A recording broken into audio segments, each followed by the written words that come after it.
On Christmas Eve, a poor single father meets a hungry single mother with twin daughters and is left in shock.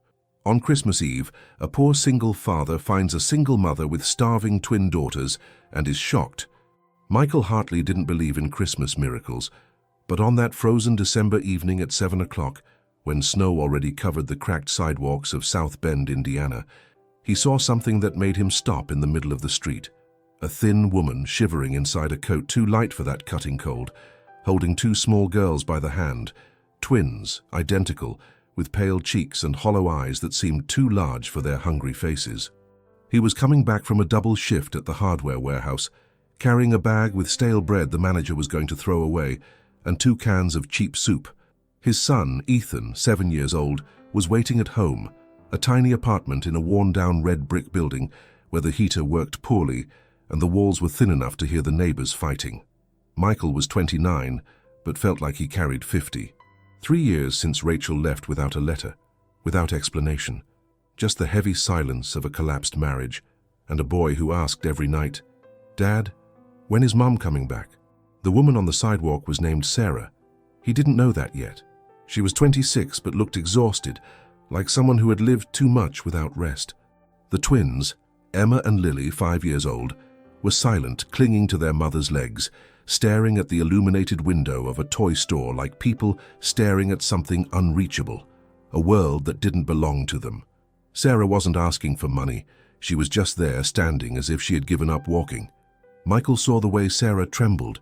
He saw how the girls huddled against her, trying to protect themselves from the wind cutting through the empty street. He saw there was nothing in their hands, no bags, no gifts, no food.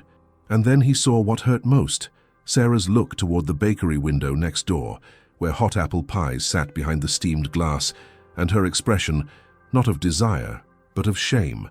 Shame of being hungry. Shame of not being able to feed her daughters on Christmas Eve. He was shocked. Not because poverty was news. He himself knew every counted penny, every stretched meal, every time Ethan asked if they could buy something and he had to invent an excuse, but because suddenly Michael saw his own struggle reflected in another person, amplified, multiplied. He saw what could happen if he failed one more time. He saw the abyss. South Bend was an industrial city that died slowly. The factories closed, jobs disappeared, streets became quieter. In winter, snow hid the dirt but not the reality. Entire families vanishing, abandoned houses, churches ringing bells for increasingly smaller congregations. Michael grew up there.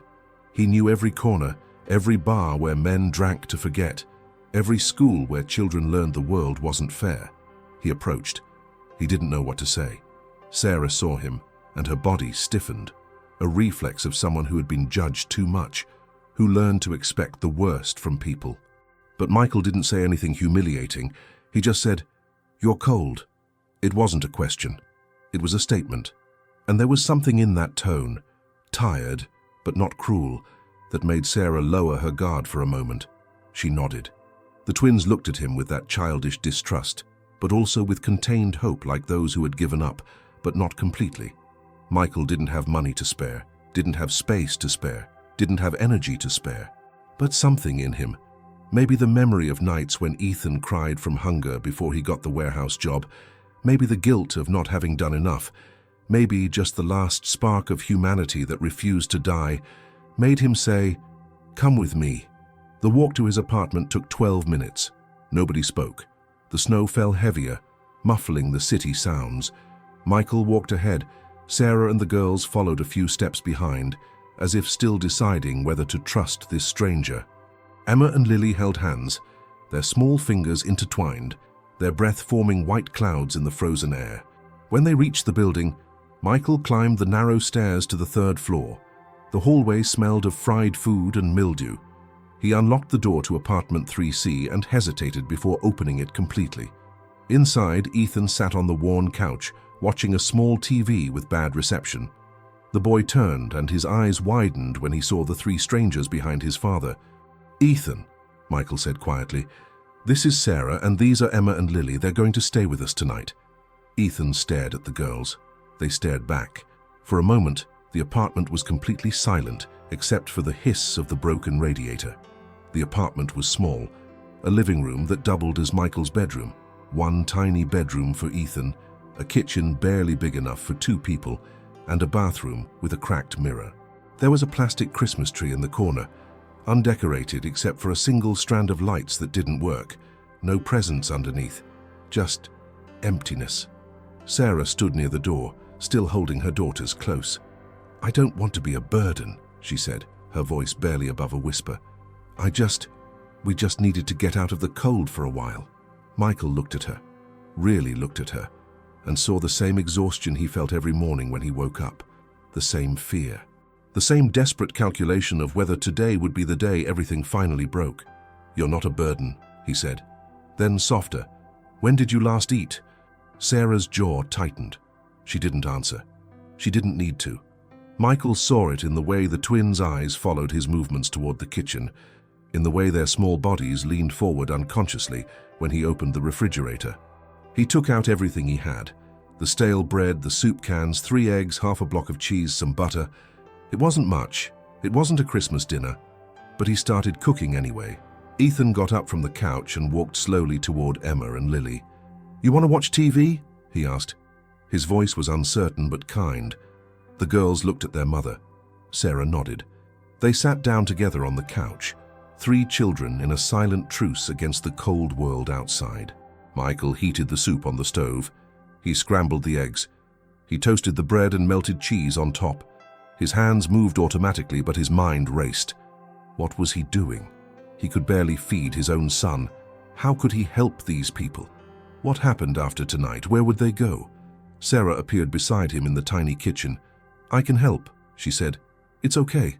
I got it. Please." Her voice cracked slightly. "Let me do something." He stepped aside. She took over stirring the soup, and for a few minutes they worked together in silence. 2 strangers moving around each other in a space too small for 2 people, preparing a meal too small for 6 mouths, but doing it anyway because the alternative was unthinkable. "How long?" Michael asked finally. Sarah didn't pretend not to understand. 2 months. Since we got evicted. I had a job at the diner on Michigan Street, but it closed. I've been looking, but..." She trailed off. "We've been staying at the shelter, but it's full tonight. They said to come back tomorrow." "On Christmas Eve," Michael said bitterly. "On Christmas Eve," Sarah echoed. They served the food on mismatched plates. The children ate silently, quickly, like people who knew hunger could return at any moment. Michael gave most of his portion to the girls. He saw Sarah doing the same. Ethan noticed and quietly pushed half his soup toward Emma without saying anything. After dinner, Sarah insisted on washing the dishes. Michael found blankets, thin ones but clean. He gave up his couch to Sarah and the twins and took Ethan's bedroom floor. Ethan protested, said he could share with his dad, but Michael tucked him in and told him everything would be okay. He wasn't sure if he was lying. Around midnight, Michael couldn't sleep. He got up and found Sarah sitting by the window, looking out at the snow-covered street. The twins were curled together on the couch, finally warm, finally fed, finally safe, at least for one night. "Thank you," Sarah whispered, without turning around. Michael sat in the old armchair nearby. "I didn't do anything." "You did everything," she said, her voice thick with emotion. "You saw us. Most people look right through us like we're not even there, like we're not even human." Michael thought about Rachel, about the way she looked at him near the end, like he was already a ghost, already gone, about the judgment in the faces at the welfare office, at the food bank, at the school when he showed up late to pick up Ethan because the bus broke down. "I know what that feels like," he said. Sarah finally turned to look at him. In the dim light from the street lamp outside, he could see the tears on her cheeks. "I used to have a house," she said. "A real house, with a yard. I used to bake cookies at Christmas. I used to..." She stopped, wiped her face. "I don't know how it happened, how I ended up here. Life," Michael said simply. "Life happened." They sat in silence for a while. Outside, church bells rang. Midnight mass. Somewhere in the city, families were gathering, opening presents, singing carols. But in apartment 3C, 2 broken people sat in the dark, bearing witness to each other's survival. "What happens tomorrow?" Sarah asked. "I don't know," Michael admitted. "But we'll figure it out. There's a church 2 blocks down, St. Joseph's. They have a program. Help with job placement, temporary housing. I'll go with you. We'll talk to Father Murphy. Why are you helping us? Michael thought about Ethan sleeping in the next room, about the nights he lay awake wondering if he was enough, if he was doing enough, if his son would grow up remembering hunger and cold and absence. He thought about all the people who had walked past him when he needed help, all the doors that closed, all the voices that said, "Not my problem." Because somebody has to, he said, and because I think maybe we help each other. Maybe that's all we can do. Sarah nodded slowly. She looked at her daughters on the couch, their small faces peaceful for the first time in weeks. "They'll remember this," she said. "When they're grown, they'll remember the night a stranger became family." Michael felt something crack open inside his chest, not breaking but opening, like frozen earth thawing, like possibility. On Christmas morning they ate the last of the bread toasted with butter. It wasn't much, but Ethan shared his breakfast with Emma and Lily without being asked. The twins smiled, actual smiles, for the first time since Michael met them. Sarah cried quietly while washing dishes. Michael found his old jacket and gave it to her, said it didn't fit him anymore anyway, which was a lie. They walked together to St. Joseph's Church. Father Murphy met them at the door, an old priest with kind eyes who had seen too much suffering to judge anyone. He found Sarah a spot in the church's family shelter and promised to help with job applications after Christmas. Before they left, Sarah hugged Michael. Not a quick, polite hug, but a real one, the embrace of someone who had been drowning and found someone willing to share their last breath of air.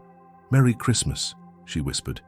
Michael watched them walk away, Sarah holding her daughter's hands, wearing his jacket, walking with her head a little higher than before. They disappeared into the white landscape of South Bend, 3 small figures against the winter cold. Ethan slipped his hand into his father's. "Dad, will they be okay?" Michael looked down at his son, saw the worry in his young face, the premature understanding of how hard life could be. "I think so," he said. "And if they're not, we'll help again." They walked home through the quiet streets. The snow was still falling. The city was still broken, life was still hard. But something had shifted, not in the world, but in Michael Hartley. He had seen his own reflection in Sarah's struggle, and instead of turning away, he had reached out. He had done something impossibly small and impossibly large. He had chosen to see another person's suffering and respond with whatever he had. That night, Ethan asked fewer questions about his mother. Michael held his son close and, for the first time in years, felt like maybe, just maybe, he was enough. Not because he had money or answers or solutions, but because he had shown his son the one thing that mattered most, that being human meant choosing compassion, even when you had nothing left to give.